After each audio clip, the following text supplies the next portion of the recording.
Hi guys, welcome to another video. So in this video, I'm going to teach you how to use AI Video Generator here in Canva.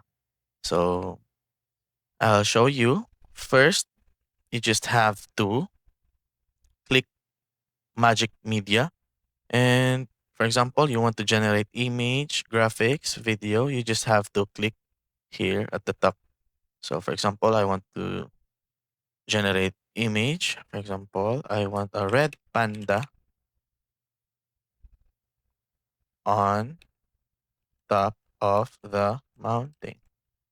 So I just have to click and it will automatically generate four different kinds of images. So, so as you can see, here it is.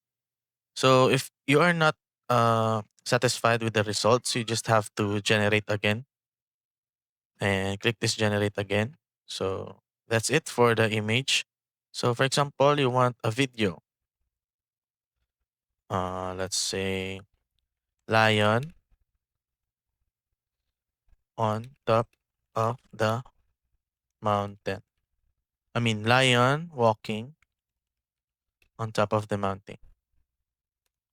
So we just have to wait a little longer because this one is a video.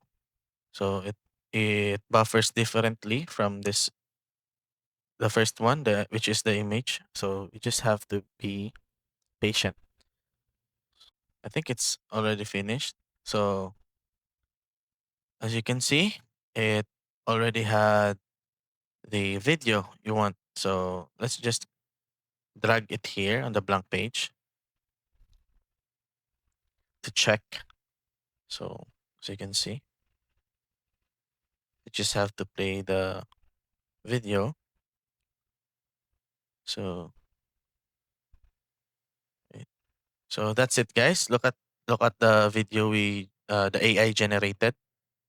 So as you can see, what I typed here was lion walking on the top of the mountain, and the AI generated also a lion walking on the top of the mountain. So as you can see, so that's it, guys. I hope you learned something. Thanks for watching.